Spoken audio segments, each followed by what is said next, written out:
तो आइए शुरुआत करने जा रहे हैं आज की सबसे बड़ी खबर के साथ। और बड़ी खबर पहली है, बाबा बागेश्वर हिंदू राष्ट्र की मांग को लेकर, हिंदुओं को जोड़ने की मांग को लेकर पिछले कई दिनों से यात्रा कर रहे हैं। लेकिन आज बाबा की यात्रा में सितारों का मेला जुड़ता चला गया। बाबा आगे बढ़ रहे हैं, ये तस्वीर मैं आपको दिखा रहा हूं। बाबा की यात्रा पिछले कई दिनों से चल रही है। बाबा बागेश्वर के साथ बड़े बड़े लोग जुड़ते चले जा रहे हैं। ये यात्रा की एक तस्वीर मैं आपको दिखा रहा हूं।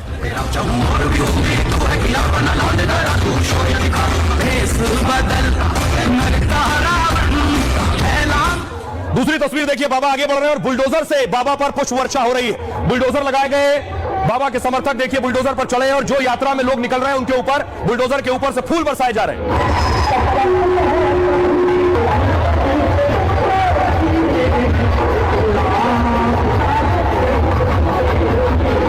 और आज बाबा बागेश्वर की यात्रा में देखिए खुद संजय दत्त पहुंच गए। बॉलीवुड के एक्टर, बड़े एक्टर संजय दत्त बाबा बागेश्वर की यात्रा में शामिल हुए। हर हर महादेव। बाबा की यात्रा में संजय दत्त साथ बैठे, यात्रा में शामिल हुए, खुद पद यात्रा कर रहे हैं। जहां बाबा बैठ रहे हैं वहां संजय दत्त बैठ रहे हैं, लोगों से बात कर रहे हैं, मीडिया से बात कर रहे हैं। बाबा की यात्रा का मकसद है हिंदुओं को जोड़ना। न सिर्फ संजय दत्त बल्कि देखिए WWE चैंपियन द ग्रेट खली भी बाबा बागेश्वर की यात्रा में शामिल हुए हैं। खली को आप देख रहे हैं, खली ने बड़े बड़े पहलवानों को, बड़े बड़े रेसलर्स को रिंग में पटका है और खली बाबा की यात्रा में शामिल होने पहुंचे।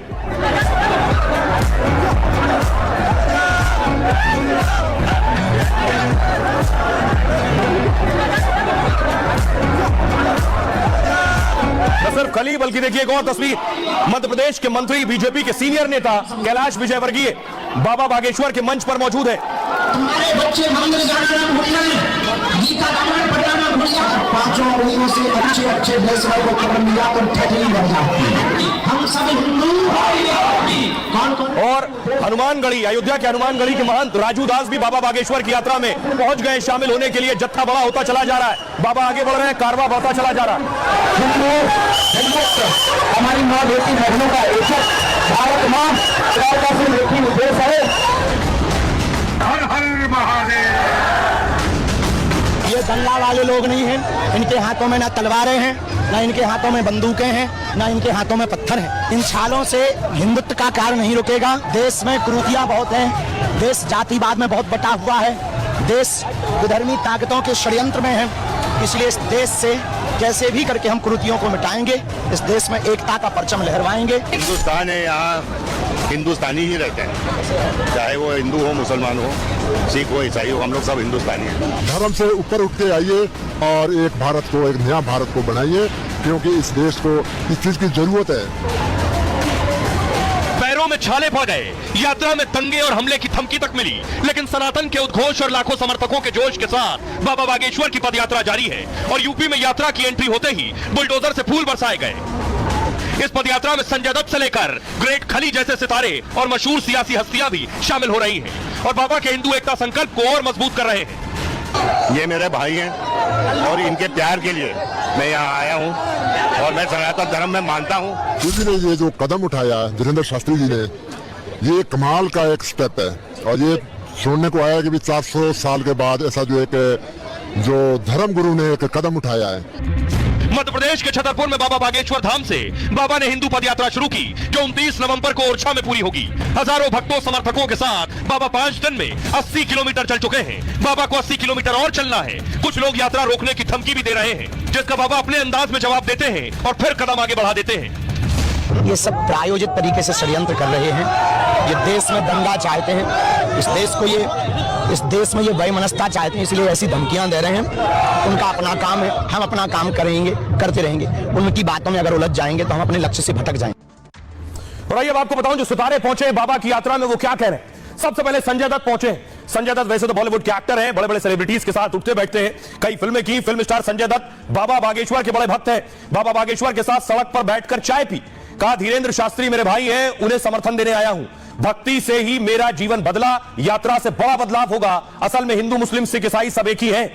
खली, मशहूर पहलवान खली भी हिंदू एकता यात्रा में पहुंच गए। कहा हिंदुस्तान और हिंदू समाज में बटा हुआ है हिंदुस्तान। गुरुजी हिंदुओं को जगाने, एकजुट करने का काम कर रहे हैं। सभी लोग धर्म से ऊपर उठकर आए और नया भारत बनाए।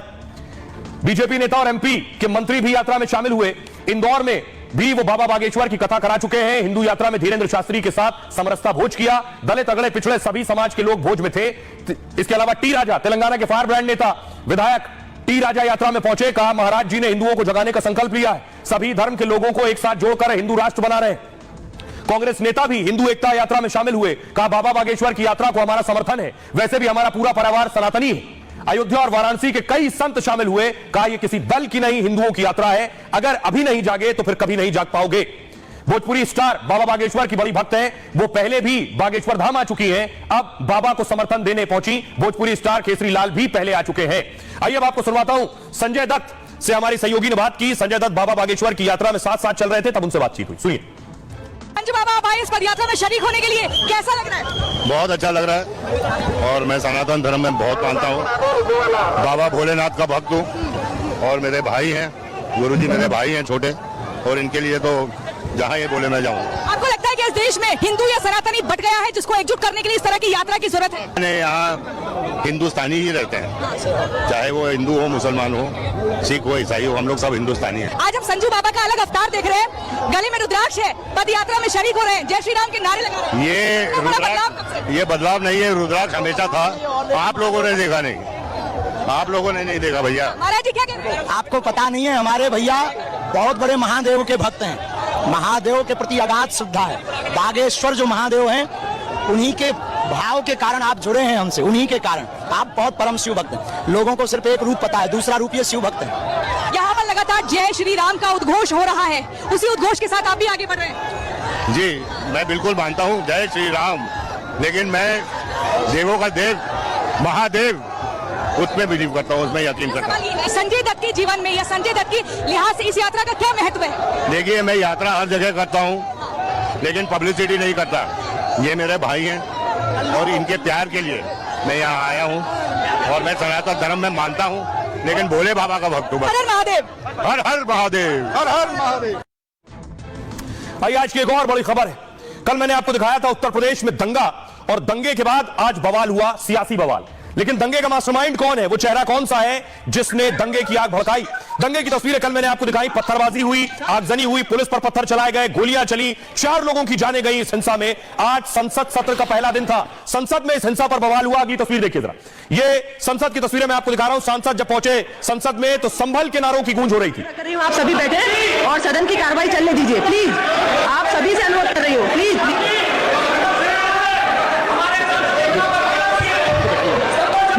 माननीय सदस्यों से मैं आग्रह कर रही हूँ, आप सभी बैठे और सदन की कार्रवाई चलने दीजिए प्लीज, आप सभी से अनुरोध कर रही हूँ प्लीज।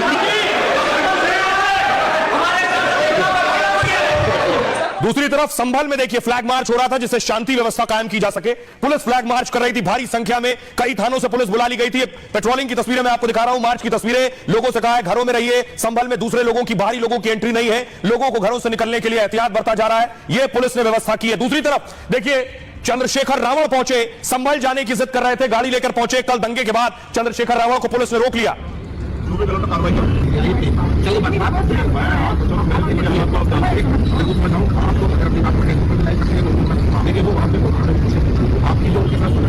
चंद्रशेखर रावण को आप देख रहे हैं जो संभल जाने के लिए पहुंचे थे, पुलिस ने उन्हें रोका कि हालात ठीक नहीं है, अभी आप मत जाइए, फिलहाल तनावपूर्ण स्थिति है, किसी भी सियासतदान के पहुंचने से हालात बिगड़ सकते हैं, इसलिए चंद्रशेखर रावण को जाने की इजाजत नहीं दी गई ऐसे वक्त में। अब सवाल यह है कि आखिर संभल में दंगा किसने भड़काया?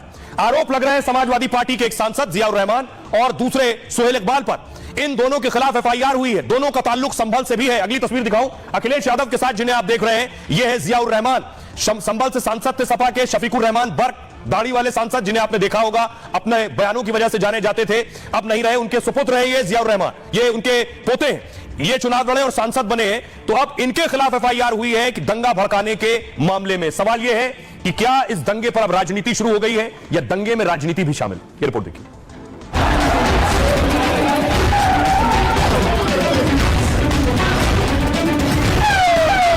ये जो फायरिंग हुई है, ये फायरिंग नहीं है, मर्डर है, और जो भी ऑफिसर्स इन्वॉल्व है उनको सस्पेंड करना चाहिए और एक सिटिंग हाईकोर्ट जज की इंक्वायरी होनी चाहिए। ये भारत को जलाना चाहते थे, इन लोगों ने कहा था कि भारत को बांग्लादेश बनाएंगे, ये संभल को बांग्लादेश बनाना चाहते हैं। संभल में मस्जिद के सर्वे के दौरान हिंसा पर संसद से सड़क तक हंगामा मचा। सियासी बयानबाजी के साथ योगी की पुलिस पर एक्शन में है। संभल में हिंसा का मास्टरमाइंड कौन है? संभल पुलिस इसकी तलाश में जुटी है।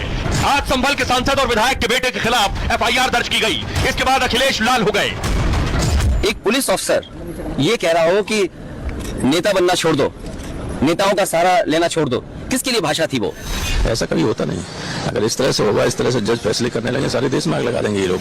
वहां पे सर्वे टीम पे हमला नहीं था, ये भारत के संविधान पर हमला था, भारत के लोकतंत्र पे हमला था।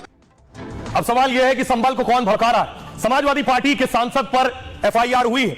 देखिए जरा सपा सांसद कौन है, क्या कह रहे हैं। सबसे पहले आप देखिए जियाउर रहमान, जिनकी तस्वीर मैंने आपको शुरू में दिखाई। संभल में मस्जिद के सर्वे में हिंसा पर एक्शन लिया पुलिस ने। समाजवादी पार्टी के सांसद जियाउर रहमान बर्क के खिलाफ एफआईआर हुई। बर्क पर अपने भाषण से भीड़ को उकसाने का आरोप लगा है। पुलिस का दावा यह है कि बर्क के भाषण से हालात बिगड़ गए। बर्क पर सुनियोजित साजिश, दंगा भड़काने का आरोप लगा है। भीड़ इकट्ठा करने के आरोप में एफआईआर दर्ज हुई है। पुलिस के मुताबिक आरोपियों पर लग सकता है रासुका यानी राष्ट्रीय सुरक्षा कानून। बर्क को पहले भी प्रशासन ने नोटिस भेजा था। बर्क को भड़काऊ भाषण नहीं देने को कहा गया था। एफआईआर दर्ज होने पर जियाउर रहमान बर्क ने सफाई दी है। उन्होंने कहा अपनी लापरवाही छिपाने के लिए पुलिस एफआईआर दर्ज कर रही है मेरे खिलाफ। जिस समय घटना हुई उस वक्त मैं उत्तर प्रदेश में भी नहीं था। घटना के वक्त बेंगलुरु में होने का दावा किया है। जब पहले दिन सर्वे हुआ तब कोई घटना नहीं हुई थी। पुलिस प्रशासन ने हमारे लोगों को टारगेट किया। सीओ संभल की संपत्ति की जांच होनी चाहिए। पुलिस के खिलाफ हत्या के केस दर्ज होने चाहिए। बर्क अक्सर विवादित बयानों के लिए जाने जाते हैं। संभल से समाजवादी पार्टी के सांसद हैं। अखिलेश यादव के करीबी सांसदों में से हैं। मुस्लिम समुदाय के प्रमुख नेताओं में गिने जाते हैं। बीएसपी से बर्क ने सियासी करियर की शुरुआत की थी। दूसरे नेता है इकबाल, सुहेल इकबाल, इनके खिलाफ भी एफआईआर हुई है। संभल में हिंसा भड़काने का आरोप सुहेल पर है। दरोगा दीपक राठी की शिकायत पर एफआईआर दर्ज की गई। सुहेल इकबाल पर भी भड़काऊ बयान देने का आरोप है। विधायक के बेटे इकबाल पर भीड़ को उकसाने का आरोप है। संभल सदर के एसपी विधायक इकबाल मसूद। एफआईआर दर्ज होने पर इकबाल ने सफाई दी। सुहेल इकबाल ने एफआईआर दर्ज होने पर हैरानी जताई। उन्होंने कहा 19 को सर्वे के दिन मैं खुद मस्जिद में था। लोगों से घर जाने की मैंने अपील की थी। डीएम ने खुद इसकी तारीफ की। सर्वे पूरा हुआ। शांति अमन की बात करता हूं, फिर एफआईआर क्यों हो गई? अगली सुबह डीएम साहब ने घर में रहने को कहा। इसके बाद से मैं घर में ही मौजूद था। आइए अब आपको सुनवाता हूं, सुनिए जरा सपा के दोनों नेताओं को, वो क्या कह रहे हैं और पुलिस क्या कह रही है।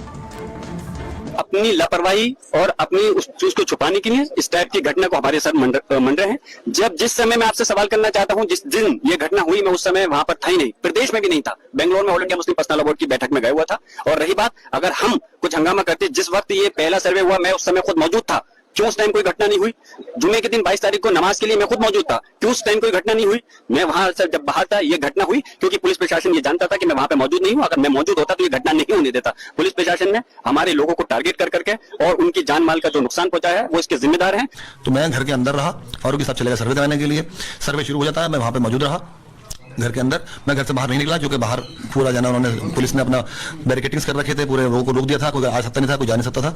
तो मैं वहां मौजूद रहा। हल्के हल्के माहौल वहां बदलता रहा और जिस तरह की घटनाएं फिर हुई वो आपके सामने है। उसके अंदर मेरी कोई वीडियो ऐसी जो पब्लिक के बीच में हो, पत्थर मारते हुए, बंगल भगाते हुए या फायरिंग करते हुए, कुछ भी अप्रिय घटना करते हुए, तो अब वो मुझे इस चीज में लिख सकते हैं। लेकिन जब मैं वहां घर से बाहर निकला ही नहीं, घर के अंदर मौजूद रहा, उसकी फोटो वीडियोज भी है ना, आप निकलवा सकते हैं कहीं पे भी। कोई ऐसा कृत्य मेरा निकला है तो मैं दोषी माना जाए मुझे। किसी भी व्यक्ति का किसी भी जगह पे होने से उसका कोई उद्देश्य नहीं होता है। उनके द्वारा जो दिए गए पूर्व में